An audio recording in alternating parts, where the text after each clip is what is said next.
These are the early signs of a global liquidity crisis, which is different than a recession and different than a called a plain vanilla, financial crisis. The liquidity crisis, is when you get ready to turn off the lights.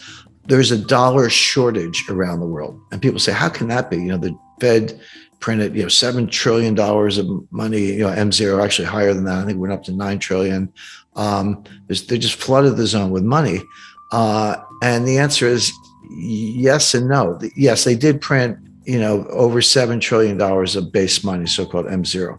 But that money didn't go anywhere. The Fed, how does the Fed print money? Well, they buy bonds from dealers, from the big banks, the so-called primary dealers. So the open market desk at the Federal Reserve Bank of New York calls up Goldman Sachs, they offer me 10-year notes. Goldman says, here's a price. Okay, done. Goldman delivers the notes to the to the Fed, and the Fed pays Goldman. And that money comes out of thin air. That is money printing. But then Goldman takes the money and gives it back to the Fed as excess reserves. It doesn't go into the real economy. Nobody borrows it, nobody spends it, nobody lends it. All that happens is at the Fed, you're building up both sides of the balance sheet. You're building up the asset side with U.S. Treasury securities, and you're building up the liability side with deposits from the primary dealers in the form of excess reserves. So that money doesn't do anything. I mean, it's printed, if you want to say that, but it has not caused inflation. The inflation comes from, as I discussed earlier, from the supply side, the price of oil, supply chain disruptions, wheat, food, gasoline, et cetera. The inflation is flooding in, and it's exacerbated by fiscal policy. Now, you have to, what I just described about the money printing, that's monetary policy. Okay. But fiscal policy, which is the 5 or 6 or probably $7 trillion of deficit spending, that's helicopter money. When the federal government and the Congress and the Treasury hand out checks, that's helicopter money. That's not like giving Goldman money and then Goldman gives it back to you. Forget that. It doesn't do anything. I mean, it exists. It doesn't do anything. But when the government hands out checks, that's real. Now, some people saved them during the pandemic. A lot of millennials opened accounts on Robinhood and started trading cryptos. They could, kiss that money goodbye. But more recently, that money has been spent, and that's when the inflation really took off. So that was driven not by monetary policy; it was driven by fiscal policy. But getting back to the strong dollar, there's something else going on, which is the entire international monetary system is driven not by the Fed, but by Eurodollars, by money that banks lend to each other so that they can support their balance sheets and lend to customers or offer transactions to customers if they will. And the main transactions is approximately $1 quadrillion of derivatives, options, futures, forwards, swaps, swaptions, I could go on and on. All of that, almost all of it, has to be backed up by collateral. I could say, if I'm a hedge fund and you're Morgan Stanley and I call you up and say, Edison, I want a $5 billion total return equity swap, which is basically a derivative basket of stocks, and I can buy and sell stocks all day long up to 5 billion, but it'll be notional. You'll pay me the profit or loss and dividends, but I don't actually own the stocks. I just have a $5 billion swap with you. And then you go out and maybe buy the stocks and hedge your position. You'll do that for me if I'm a big enough hedge fund or sovereign wealth fund or institution or whatever, but you want collateral. I don't have to give you $5 billion worth of collateral. I just have to give you enough, a little bit of foundation and the mark-to-market losses. So if I lose money on that deal, I will give you that much collateral. So collateral is the key to the whole quadrillion-dollar structure I described. So what's good collateral? Well, it used to be a lot of things, but today banks are saying to each other, we don't want your corporates, we don't want your stupid mortgages. We want 2-year treasury notes, maybe with a haircut, or 6-month bills, 4-week bills, 30-day bills, the best, absolute best, most liquid form of collateral.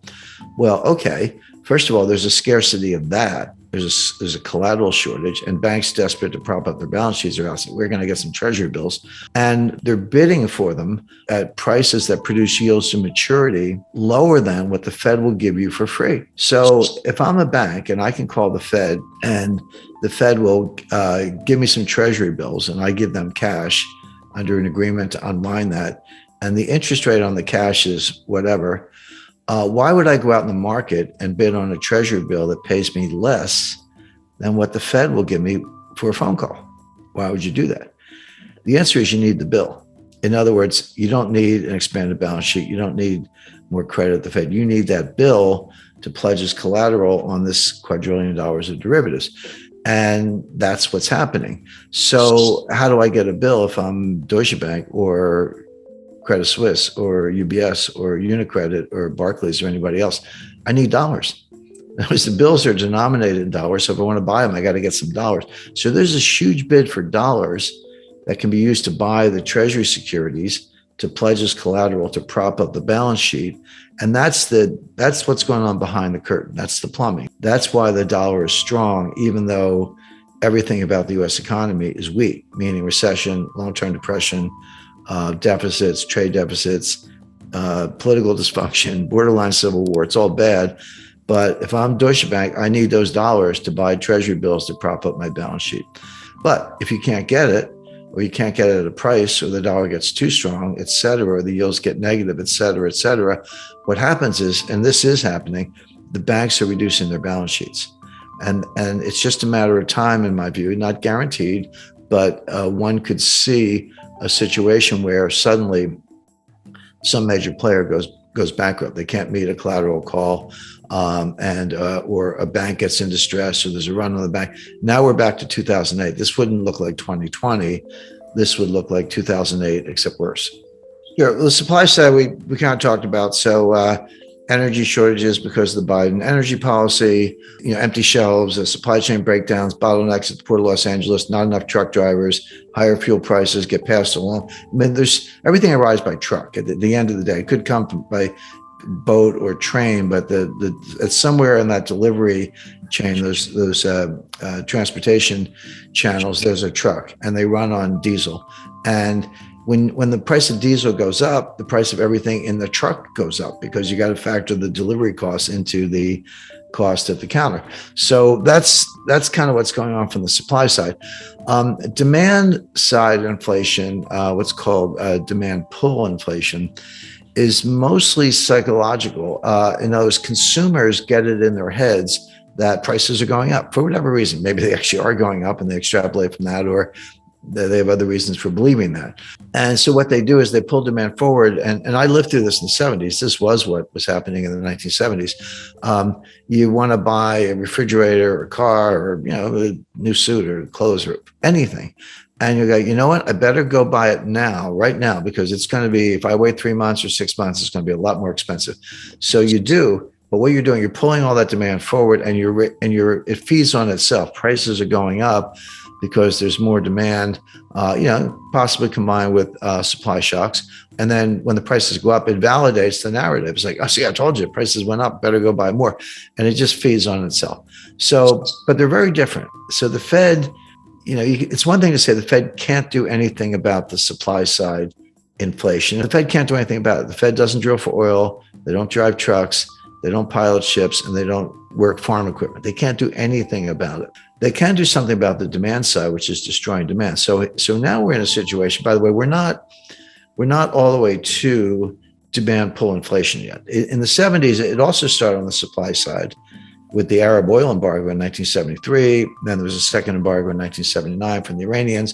So those supply shocks did tip over into the demand side, and then it just has a life of its own. We're not at that point yet. We're getting dangerously close. We definitely have it from the supply side. It hasn't yet affected the consumer side of it. In fact, consumers are pulling in their horns. I mean, they say the cure for higher oil prices is higher oil prices. In other words, if the price goes up, people will drive less. Or if you lost your job, you might not be driving at all. So there's another way for those prices to come down, which is the high prices themselves destroy demand by themselves. And then that results in lower prices. And that is happening. We have seen inflation come down a little bit. I know it was higher than a lot of people expected beginning in the middle of last year, but they are starting to come down a little bit right now. But the demand side of it has not yet caught fire. But there is something else the Fed can do. they can destroy demand. So how do they do that? Well, raising interest rates. So what happens? Credit card rates go up, mortgage rates go up, new housing purchases slow down, car financing, leasing rates go up. So people stop buying new cars, et cetera. If you do that enough, you can destroy demand, but it's at a very high cost, because what are you doing? You're putting the economy in a recession. So can the Fed deal with supply side inflation? The answer is yes, by destroying demand and putting the economy in a really severe recession. So nice job, Fed. That's between a rock and a hard place. Let it go. And it'll take a long time to fix the supply side, or crush demand so much that it fixes itself, but at a very high cost. And the Fed is doing the latter. It's a very, very imperfect, blunt instrument, but they are destroying demand. Now, so here's the policy question. Does the Fed know what they're doing? The answer is always no. They never know what they're doing. They pretend they do. They say they do, but they don't really. Do they understand what I just said? Not really. So what are they going to do? They're going to keep raising rates because they got to crush inflation. And that's what Volcker did.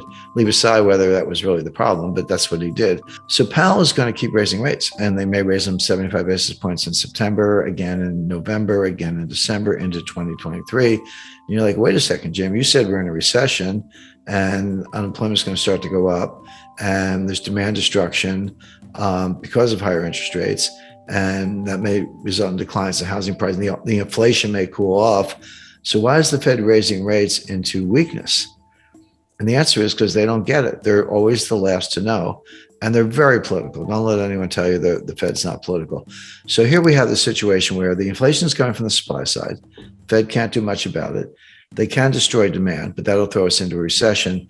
So why are you raising rates into what may be both a coming recession and a global liquidity crisis, which we just talked about? The answer is that's crazy. You shouldn't do it, but it's the Fed, and they probably will.